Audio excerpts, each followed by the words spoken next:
So welcome everyone. This is Bill Scroggins, your president, welcoming you to our all campus COVID town hall. Thank you for joining us. I want to give thanks to all of those who worked hard to put this group together today. The technology is wonderful, and to get everyone here participating is very important to the college and to our students and our mission. I want to thank all of the unions who have worked with us on coming up with side letters related to return to work. That's very collegial processes. We've had a very interactive process that's helped us get through this, and we're going to share as much as we know about that today and answer your questions. So I will turn this over to our group leaders who have comments to make about their own experiences in helping us negotiate the circumstances of return to work, return to campus. Thank you.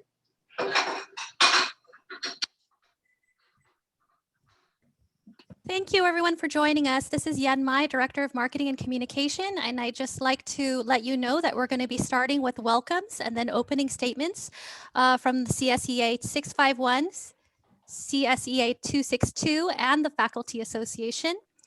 We received 73 questions, so we're going to try and answer as many of these as possible. First, though, after the union representatives speak, we're going to have Dr. Ann Walker and our Director of Health Services, Marty Whitford, talk about vaccine safety. After that, we're going to hear from our Vice President of Human Resources, Abe Ali, and Vice President of Administrative Services, Morris Rodrigue, before we go into the Q&A. With that, I'm going to pass this over to our CSEA 651 leader, DeAndre McBride. DeAndre? Thank you so much. I'd like to welcome the Mount San Antonio family. I'd like to welcome our 651 family, 262, as well as faculty. It's been a very trying year. However, Mount SAC, we always end up victorious with the leadership of Dr. Scroggins, as well as our vice presidents and our board of trustees. We have been challenged. We have worked together to get through 2 side letters, which have helped with the return back to campus, as well as vaccination and safety. I'm going to be very simple. In the words of Abraham Lincoln, the best way to predict the future is to create it. And I believe Mount SAC is creating the future, not only for our faculty, not only for our classified unit, but for our students as well. Thank you.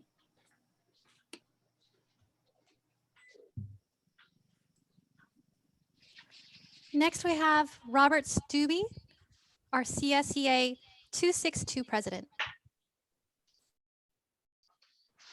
Welcome, everyone. It's hard to believe that it's been over a year. It's still fresh in my mind coming in to the campus that weekend after the governor announced the stay-at-home order, and it's really been an interesting year. I think that over the last year, we have all of us, faculty, classified management, and the executive team, shown that we will persevere. We will get through this. We've done an amazing job over the last year of keeping the college running and serving our students, and we very much look forward to how we continue that process and transition back to getting everybody back to campus. I just want to say that as we approach that topic, at every turn, CSEA 262's primary focus is unit member safety, and that will continue to be our focus. Thank you, Robert. And finally, we have Emily Woolery, who is going to represent the Faculty Association. Emily. Thank you. Good afternoon. My name is Emily, and I am the Faculty Association President. I appreciate this opportunity to give a welcome on behalf of our association. And I want to assure you that we are working daily to ensure the safest possible return to campus. I want to let you know that we have negotiated 1 side letter so far. And in this side letter, we agreed the district holds the right to mandate vaccines, and there is no legal issue with this decision. Faculty may choose not to vaccinate, and in that case, you would participate in an interactive meeting with human resources, and the outcome of that process may result in a remote or alternative assignment. The district is committed to avoid full-time or adjunct faculty layoffs or terminations due to COVID-19 related issues in fall 2021. We are still working on additional side letters.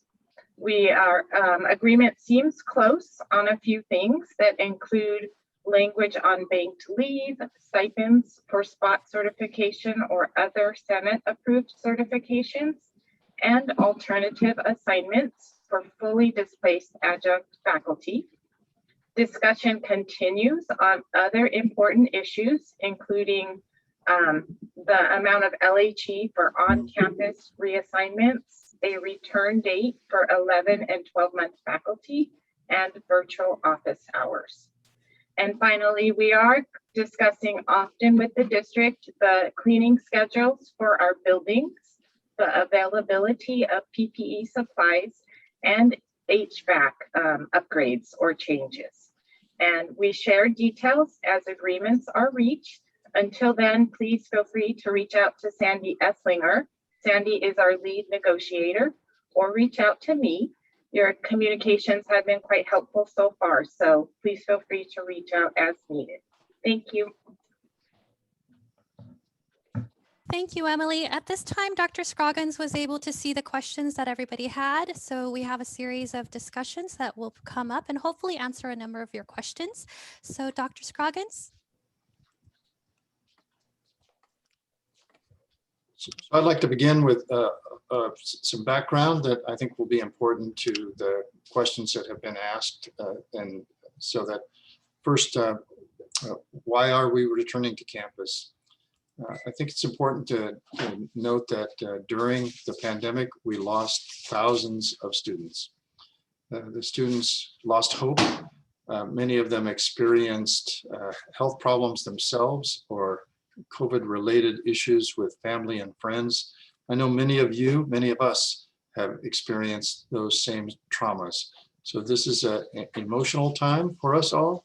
It is a time when we're all concerned about our safety, and I share that concern, and it is a primary element in our return to campus so that we will do so safely, but in a way that also reflects our mission of getting our students back on campus, back in their learning and hopeful future, rather than the depression that has often resulted from the trauma of the COVID and trauma of the economic downturn. So I think it's important that we understand that this is about our students. In addition, there is an economic downturn that's affecting the region and the state. And to be able to have our college provide training, retraining, and get our students back in education mode, back on campus in learning, in the numbers that we know that are really important to get those thousands of students back on the learning process, to get those who are displaced by the closure of many businesses, to get them trained and retrained so that our economy recovers. These are important elements that we carry out in our mission, and that the return to campus and to have on-campus classes balanced with a continuing larger number of online classes is very important to carry out both service to students, service to our mission in terms of the economy of the state and the economy of the region. And remember that this was not an equitable impact of COVID. The infection itself harmed minorities and lower income populations extensively more than the general population. The same is true of the loss of jobs. Those who were already stressed economically were even harder hit by the loss of in-person services, including hotels, restaurants, retail stores, and many other service industries. Getting those jobs back will be slower than the economic recovery that we've seen in the overall state income. So we need to participate as a college in getting that training back on campus. And your participation as faculty, as staff, as managers is important. Safety is important to us as well, which is why that this opportunity presented itself when the state was able to secure vaccine dissemination extensively, now available to anyone who needs vaccinations. And the impact of vaccinations have been very evident in the data on the transmission of the virus. You've seen the visible effect of that in the change from purple to red to orange and perhaps soon to yellow.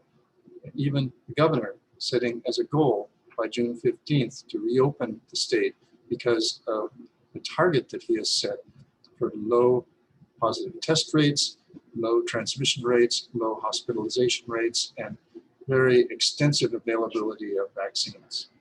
We've even had vaccinations available here on campus and will continue to do so. It's very important that the emphasis on vaccinations of our employees be part of that safety protocol that we've determined being so important to come back to campus.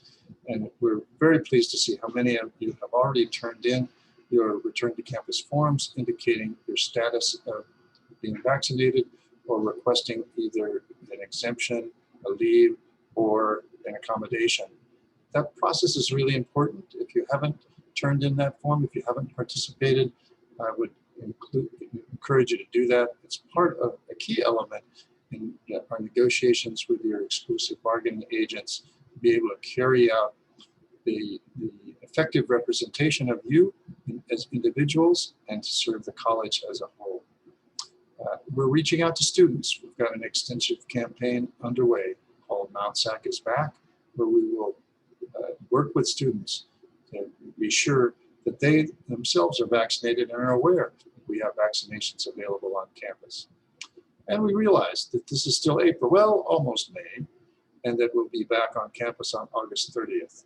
There's still a lot of good progress to make in our region, in our state, and for our college with vaccinations, with safety protocols, and with preparation of our campus for return.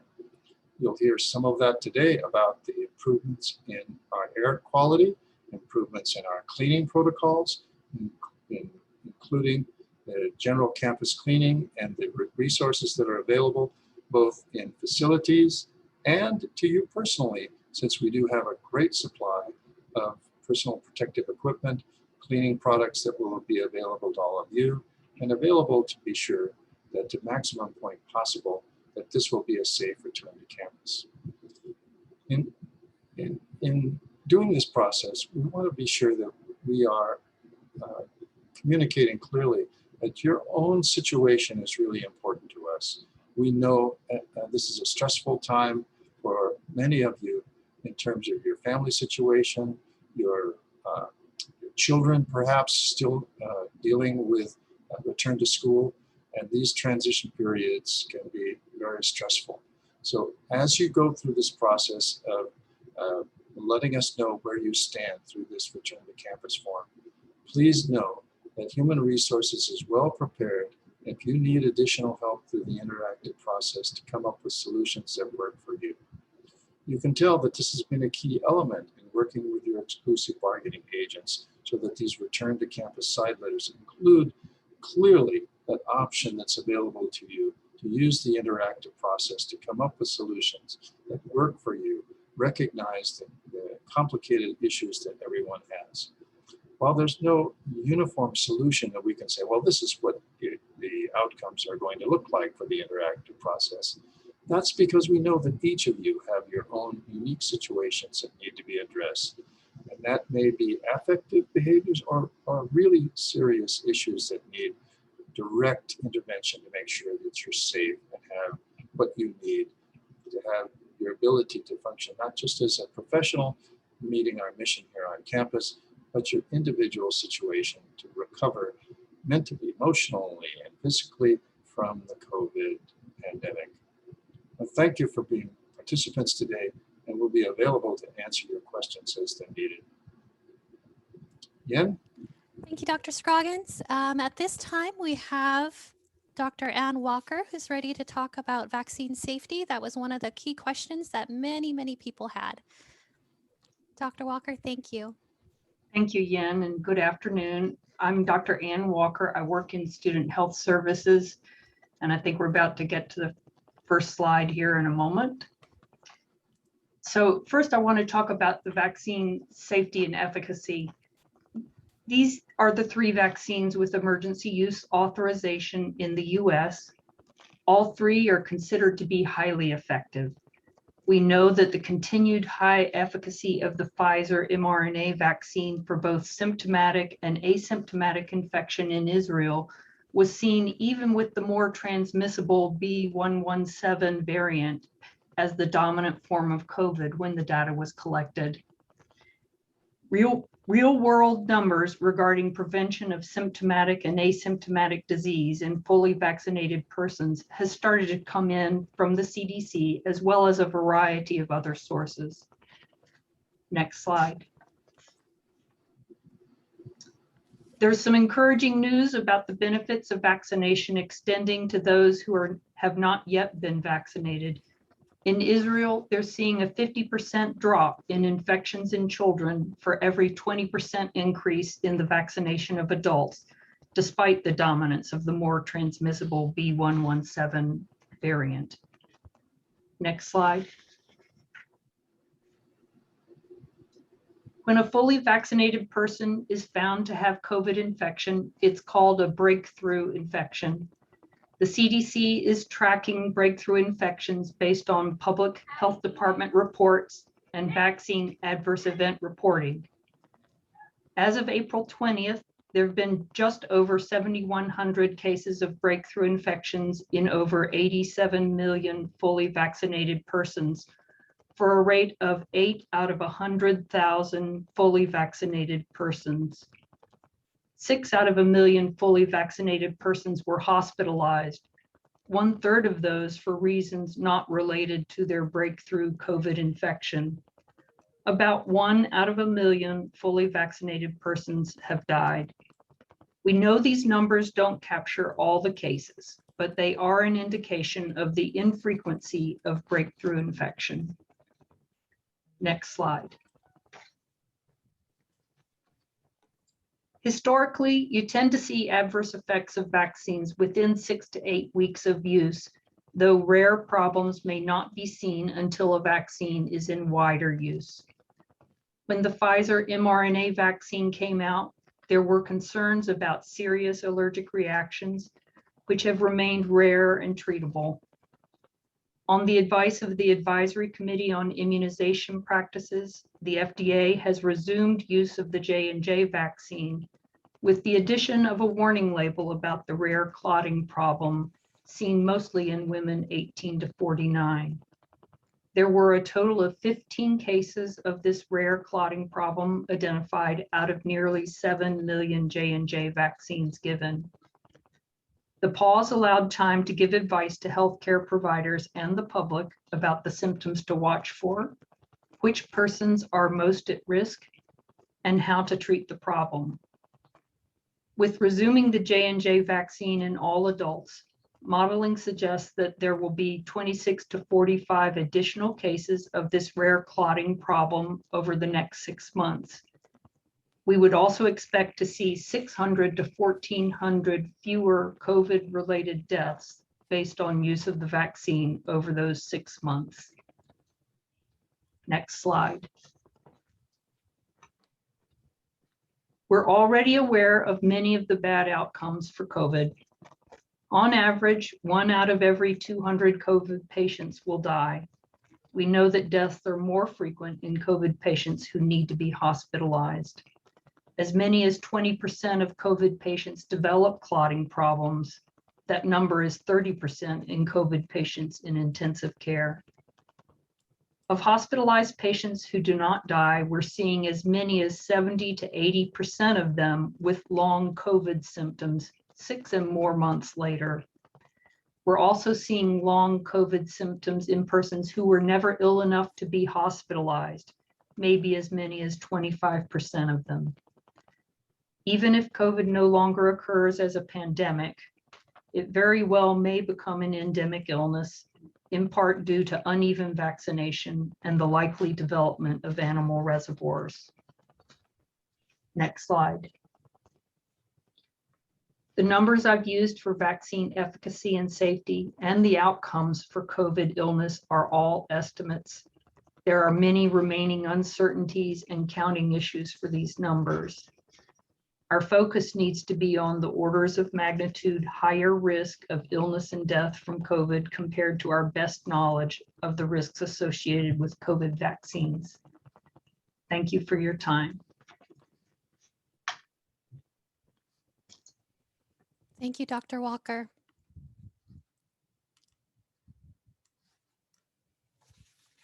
At this time, we're going to have our Vice President of Human Resources, Abe Ali. Abe, Okay, am I on? Okay. you're on. Okay, thank you. Thank you.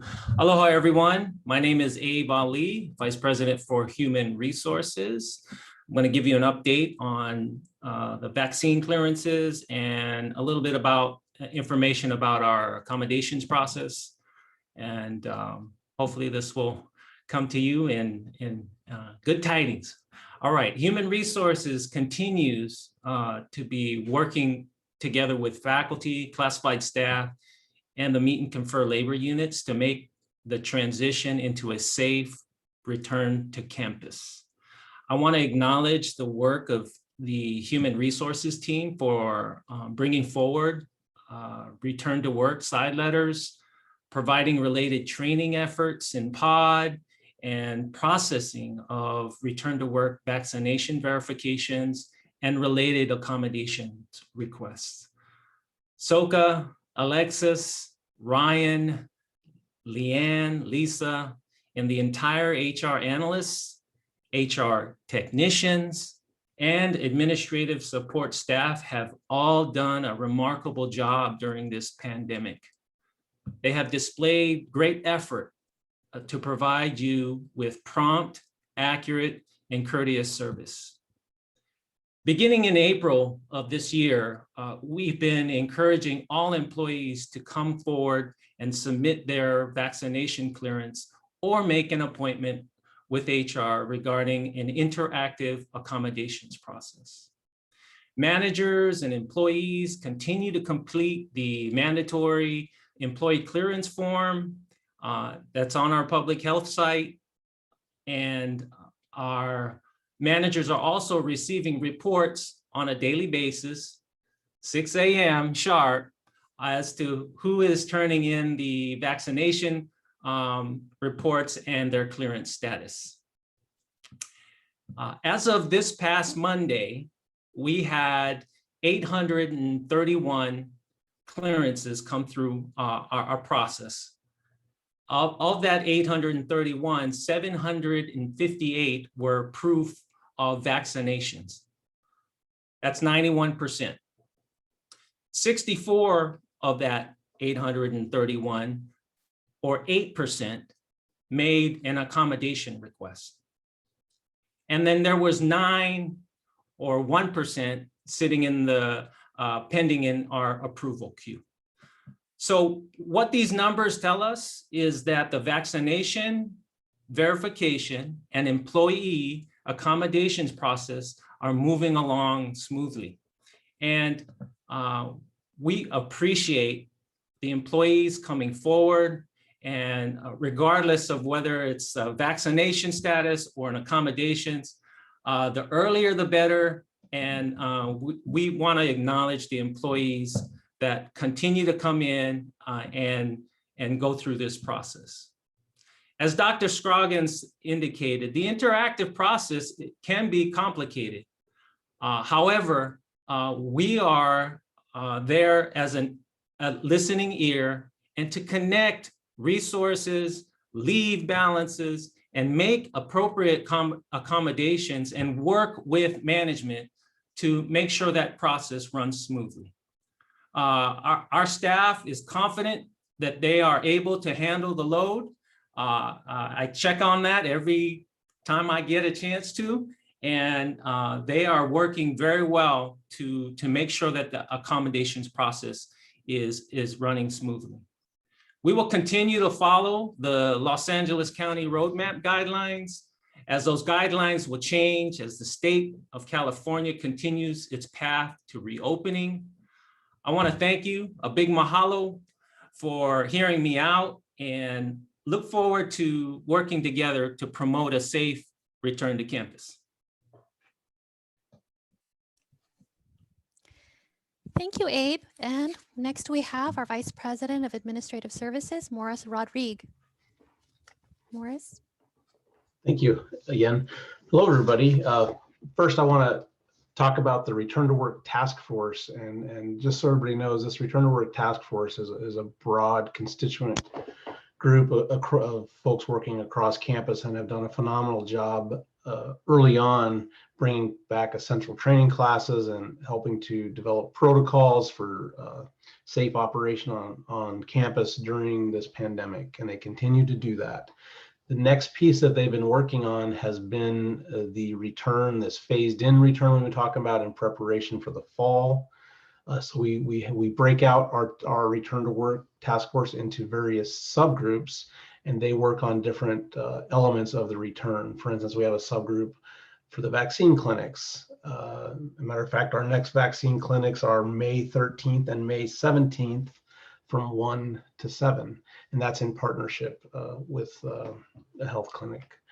The another subgroup within the task force is working on looking at spaces and understanding when different areas are returning, like instruction or student services, and the different components of that. And so they work through and have collected information, and that particular group and team has been working on, for instance, where do we have plexiglass solutions that we put in where we're interfacing with students regularly? For instance, if we have a spot where we have customers coming in, those students, plexiglass solutions are going in those particular places. And so they're working with the different areas and doing that right now. And a number of those have already been installed. It also ties into the technology component. So technology has been using that to guide their process of upgrading technology as we return. The other thing that they're collecting that, and this is one point where we collect it, but the requests for different PPE. We have a robust supply that we've been accumulating of face masks and hand sanitizers and gloves and just a variety of different things to have available for employees as they return. So that particular sheet has been guiding us and helping us in terms of already starting to bring out additional PPE to the different areas, but that will continue. And so that group has been working on that. The another component of that is as managers are requesting to return, they're doing a checklist, and part of that checklist process they submit through the Smartsheet app, noting their requested date of return, so we can confirm if we can meet it in the sense of, can the building be cleaned in that particular time frame, and confirming that we have the HVAC up and running, and those type of things, and also is the technology ready. So we're using an alternate source. That's also another forum where they can look at the PPE component. The one concern that we've had across campus that's been talked about since early on in the process has been the air quality and the HVAC. So there's requirements and then there's recommendations. So the requirement is that we go through and maximize the air filters in all of our system, and that's been done. So a MERV 13 is sort of the goal, the goal of a particular of where we would like to be, MERV 13 or higher, but depending on when a building was built, it may not be a MERV 13, it might be a MERV 11. Okay, and a MERV 11 though still would have a pre-filter and then the MERV 11 filter. And so what it boils down to is we're required to go in and maximize that. That's been done. Okay, that's been done from very early on. The other requirement is that we maximize outside airflow. So what that means is we want to operate the units such that we maximize that airflow from the outside, and to the point where the equipment still functions as it should. In other words, if we're trying to cool the building, we want to maximize the airflow up to the point where we can still cool the building, or we want to maximize the airflow up to the point where we can still heat the building. And we're also flushing in fresh air 2 hours before we open a building and 2 hours post. So these are all the different things we're doing in relation to maximizing that outside airflow. The third thing we're doing, which is not a requirement, but is a recommendation, is I already talked about, we've gone, you go through and you look at your buildings, is it a MERV 13, is it MERV 11? What's the filtration, the purification level of that? And what we did was we hired an outside engineering firm who came in and analyzed those spaces.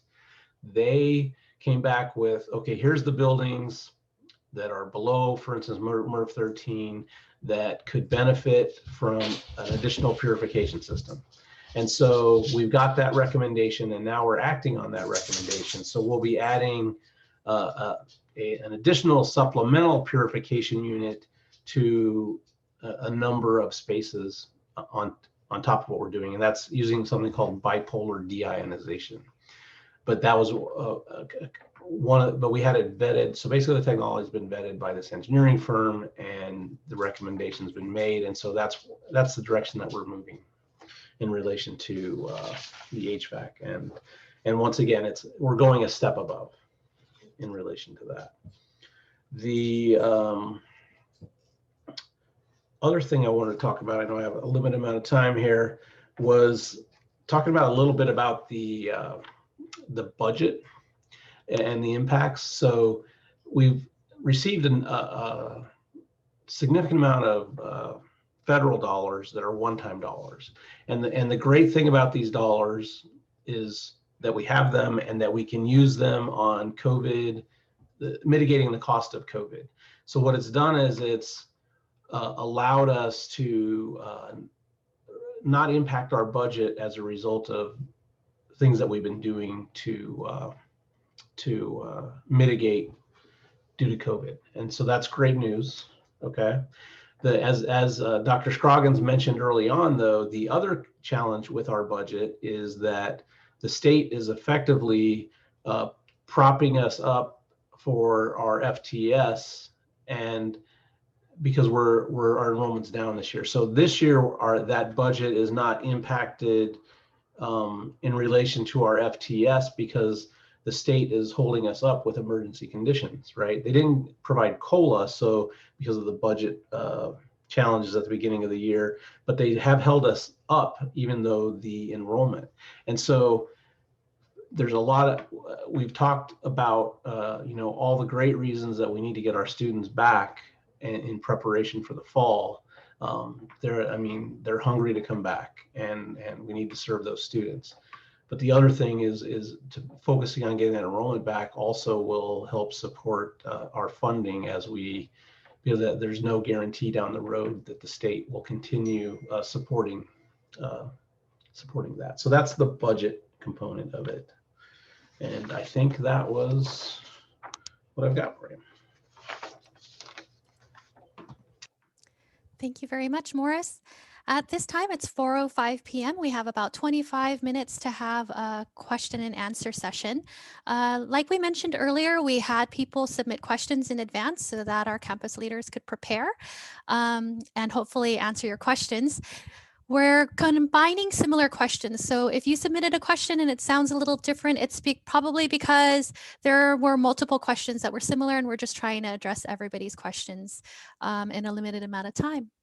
So for us to start, I'm going to ask Dr. Scroggins, can you please share your reasoning for mandating vaccines? So as you've heard in our extensive discussion, safety is a really important purpose for us in coming back to campus. And vaccine, as you heard from Dr. Walker, provides a safe and effective means that assures that you, as our employees, are safe from being infected by the vaccine, and you're safe from transmitting that vaccine to others. So that's the most important safety precaution that we're taking. That vaccine is safe and effective. We want to protect you and provide you with a safe environment to work on campus. That's job number one. Thank you. And for the participants, if the questions seem a little bit redundant, it's because we decided it was important to continue to answer the questions that you all asked frequently. And the format of the question and answer may help people recall and remember the important messages. So the next question is also for Dr. Scroggins. As many people who had questions about vaccines, just as many wanted to know about the vaccination of students. Can you describe why the return to campus strategy does not include the vaccination of students?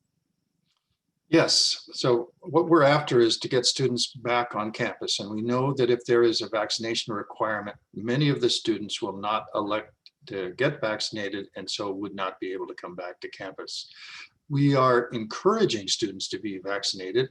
We have an extensive outreach program, Mount SAC is back, that will include a lot of promotion of the importance of being vaccinated to come back to campus. We also have an on-campus approval for vaccinations, and we've started vaccinating on campus for employees, and that will be available for students when the vaccines are available to do so. As you know, beginning April 15th, 16 years and over are capable of being vaccinated.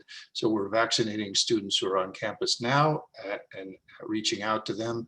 And we will continue to do that all the way through August 30th. The vaccination rates continue to improve. LA County is doing very well. And that's one of the reasons that our metrics for the COVID transmission and positive testing rates are so low as they are. So we're very actively pursuing student vaccinations, but we know if we required it, we wouldn't get the student participation that's so important to both their recovery economically and educationally and for mental health, and the ability for our economy to recover and get our students back on a hopeful path to recovery. And just to clarify on the date, I heard you say August 30th a few times.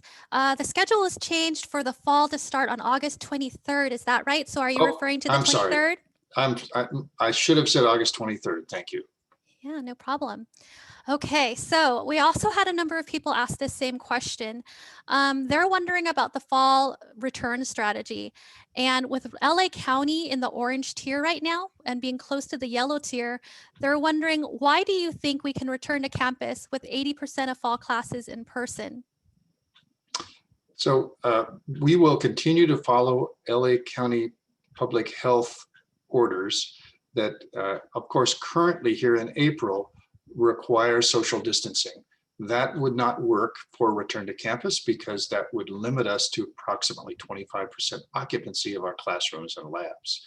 But if you look at the projections for moving to safer conditions, and if you look at the gradual change in some of those return to reopening orders of LA County, they begin to remove those limitations for people who are vaccinated. Furthermore, we expect that, as the governor indicated, his goal is to, by June 15th, to have the ability to reopen California. If that's the case, then accompanying that will be a relaxation of the not just the stay-at-home state order, but the regional orders that are accompanying the color scheme. So we are, as you point out, not prepared today to guarantee that we will be safe to return on campus by the public health orders, but the arc of vaccination impact is very promising, and we will pivot as necessary to adapt to whatever the health orders might be. Now, you just mentioned that public health orders are evolving, but a lot of people are concerned about masking and social distancing. Can you talk about what you anticipate will be the campus position on masks and social distancing this fall? And how would the policies be enforced? Is there a role that employees need to play? So there's two parts to that question. First, what will be the requirement for masking and social distancing? Again, that will depend on the county health orders. It will be our role to be as helpful as possible to all individuals to remain healthy and safe, so that we will continue to supply PPE, masks, hand sanitizers, wipes, gloves, to the extent that any of you individually would like to have that as an extra safety precaution, even if you're vaccinated.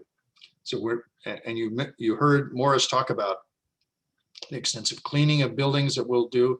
We have a day shift that we've hired additional custodial managers and moving people to custodial 2 level, so the buildings will be cleaned extensively. So we're providing those resources to keep that we're safe and secure when we're back on campus. So we will follow the health orders, but continue to be excessively going beyond the requirements to include all recommendations for safe environment on campus when we come back. How about that second part when I think people are really concerned. They're wondering if they're going to have to go head to head with people about making sure they wear a mask. How do you anticipate that, we encourage people to wear masks if masks are required at that time? So if masks are required at the time, there's concern about the extent of being able to adapt to masking. Currently, there is an alternative face shield with a drape that is allowed as an alternative to mask. We've checked with the LA County Public Health, and that alternative is still acceptable in lieu of the mask. So that has proven by those who use it to be better, not perfect, but better than the mask piece. We're also ordering microphones for those faculty who may be concerned about being able to project their voice if they have a mask or a face shield. And many of the rooms already have the technology to be able to project voice opportunities, but we're adapting other classrooms to be able to use microphones and amplifications so that there will not be a limitation of communication to students in the classroom if the masking or face shield requirement still exists when we return to campus on August 23rd. Thank you. Dr. Scroggins, you brought up a classroom scenario, and I think people are still really wondering about social distancing. We asked about how about masking in the fall? What do you anticipate social distancing will look like in the fall? I anticipate that social distancing will not be a requirement by the time we get to fall. We're already seeing a relaxing of social distancing in the return to work in many of the reopening situations, particularly for those who are vaccinated. So that's one of the important things to remember. The high level of vaccinations that are occurring now and will continue will enable us to be safe even if social distancing is relaxed. So again, if social distancing is required, we will need to pivot to more online courses than we're allowed under social distancing limits. But we're predicated on our current schedule that we're promoting now. And we'll know soon, registration starts July 7th. We'll know by then. We'll begin to make those adaptations. We also need to adjust as students enroll in online and on-campus classes to be sure that we're meeting student demand. So we'll adapt and we'll stay within LA County Public Health guidelines. Thank you. I'm going to give you a little bit of a break, Dr. Scroggins, and now I'm going to ask Vice President Abe Ali, who oversees human resources. Can you please describe what do you want employees and managers to do before they come back on campus? Turn in the form, talk to us. That is the one most important thing that you can do, come forward and let us know what your vaccination status is. We will work with you. There is no problem that we can't work together and solve together. And do it the earlier the better. And I could go through all these timelines, but the one message that I would promote is please talk to us and let's get this process going. And thank you to all of those that have followed through. And Abe, let me ask you one more question since you're here. Not everyone can get vaccinated. They have personal, medical, and religious reasons. What should those employees do? And can you describe what they can expect? Well, that would be a classic accommodations request to be marked on the form. We will contact you and schedule an appointment to have this interactive process. And we'll have a plethora of information to share, but we're going to listen to what your circumstance is. And there is no circumstance that you can't not talk about, but we want to hear the full story so that we can appropriately come together and work with you to provide a temporary or accommodations as we go through this process. These are all reasonable things that we could do to make sure that you are comfortable, employees are safe in the work environment. Those are all priorities that we want to have and discuss with you as we provide a reasonable accommodation for you. Let me point out that you have the right to be represented by one of your exclusive bargaining agent representatives when you enter into the discussions with human resources. So you will have the benefit of those who've been participating in the discussions we've had in negotiations about what are the kind of alternatives that are available for accommodations. It can be a relief from something that's a contract requirement. Those sorts of things are on the table. We're working with your exclusive bargaining agents to be sure we have the flexibility to offer a variety of workplace solutions that keep you safe and allow you to contribute to continue to do your assignment on campus. Thank you.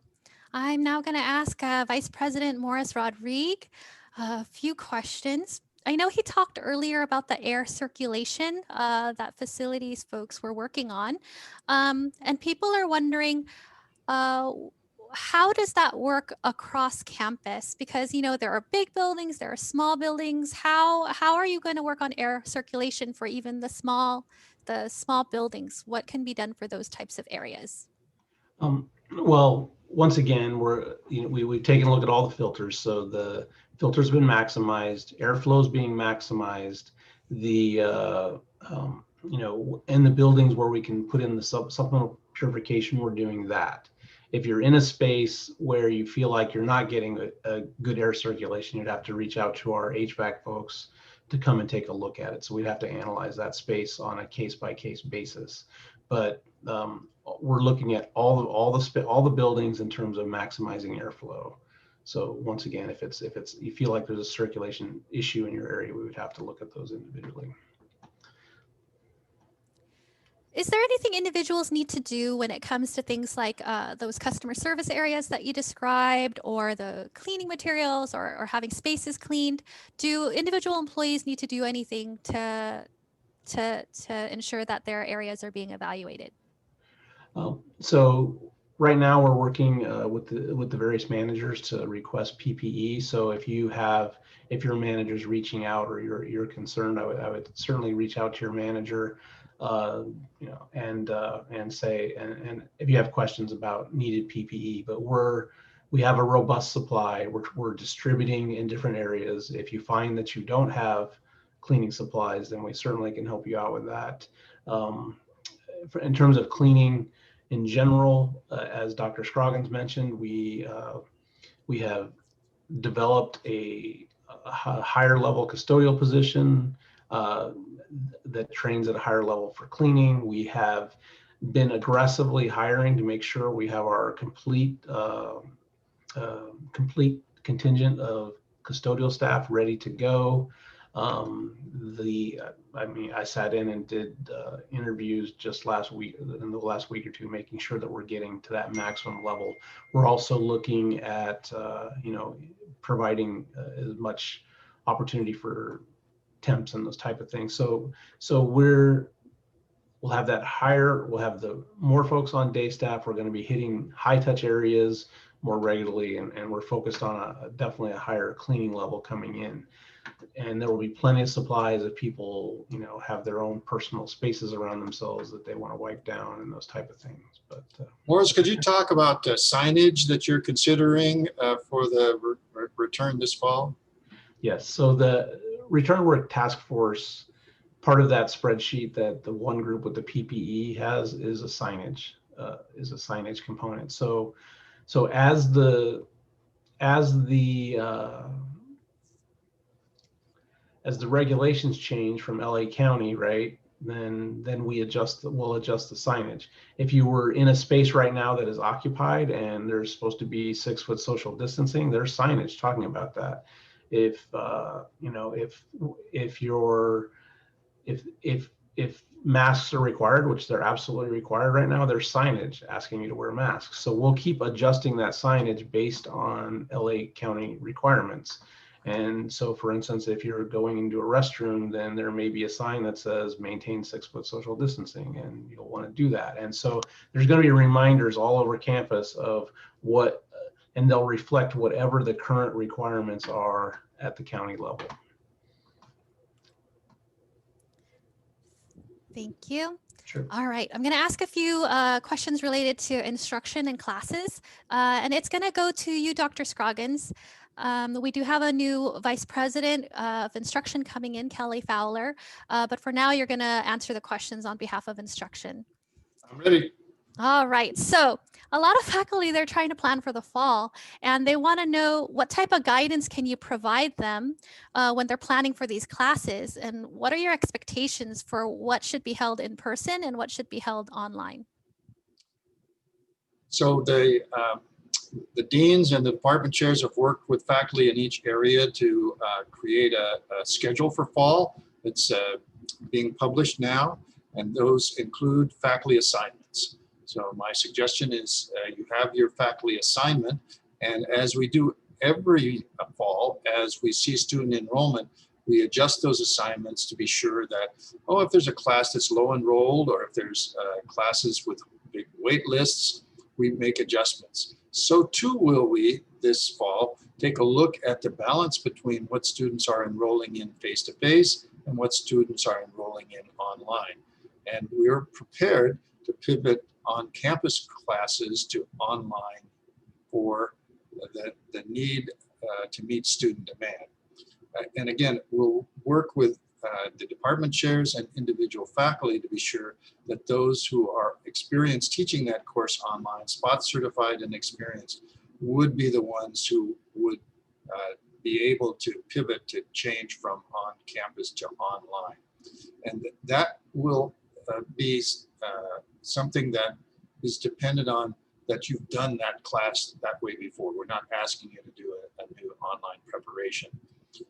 We'll adjust assignments straightforwardly. So what we are anticipating is that the schedule will reflect the classes that are offered, but the modality may change depending on student demand. So be prepared to teach the course that you were assigned, but also be prepared that you may need to shift modality if student enrollment shifts. As you watch that assignment piece change, as we had to do this spring, for example, in English 1A, we had heavy enrollment in the asynchronous course demand, but not in the synchronous ones. And so we shifted assignments. So that's just something that in this environment we'll have to be flexible and be able to pivot, but we'll work interactively with each person to be sure that they're not asked to do something that they're not prepared to do. Thank you. All right, we have 4 minutes left in our town hall meeting. I do have a question for our Vice President of Student Services, Dr. Audrey Yamagata-Noji. There she is. I'm hearing that life has been very difficult for people, and in particular, students have suffered quite a lot. Can you please describe the challenges that you've noticed for students and what they've been asking for?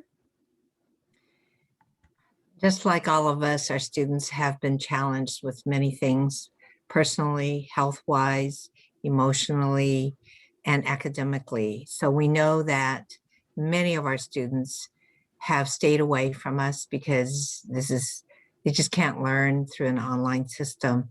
And they've said to us, when Mount SAC's back, I'll be back. So we're waiting to welcome them back. But we also know they're coming as very fragile individuals.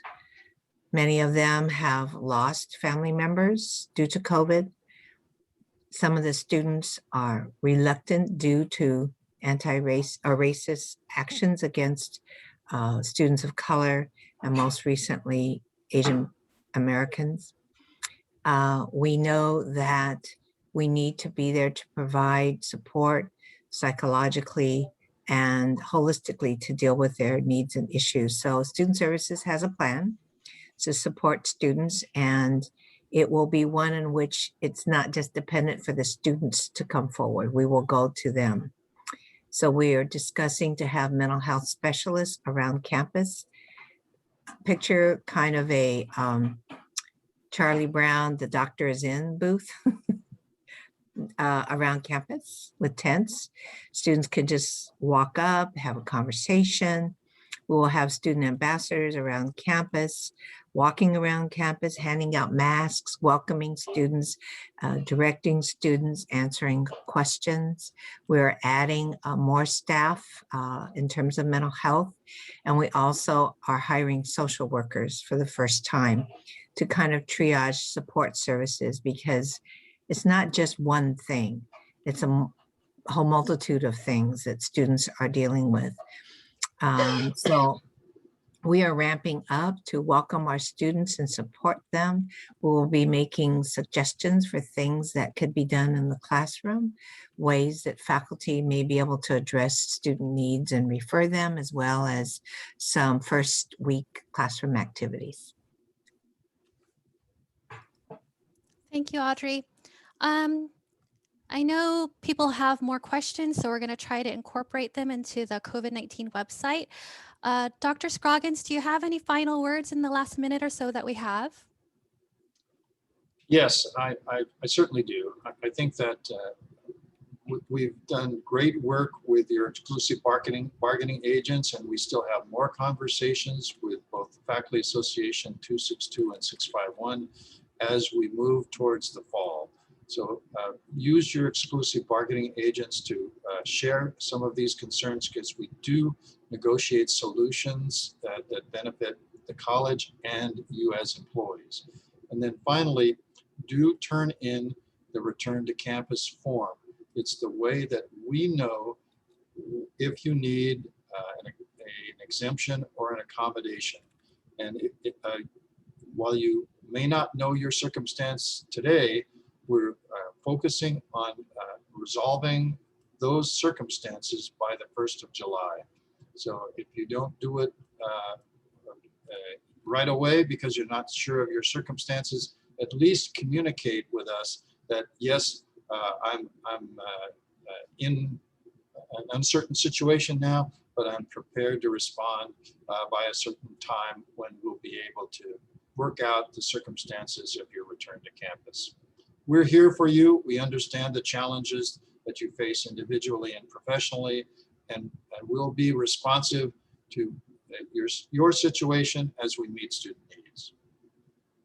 Thank you so much, Dr. Scroggins, and thank you to all of the campus leaders for participating in this town hall, as well as all the employees who joined us for this this event this afternoon. So many people talked about the link. If you're looking for it, you go to the Mount SAC COVID-19 website, which is mountsac.edu/health. Go to the employee resources page, and there's a button at the top that talks about the HR vaccine form. And with that, I just want to thank you all so much for your time. I'm so proud to be a Mountie, and I hope you all have a wonderful rest of the week.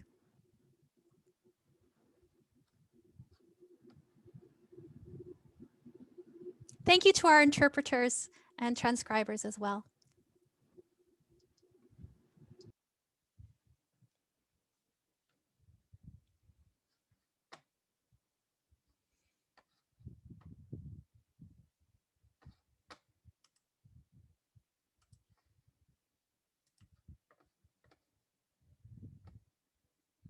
We still have more than 100 participants.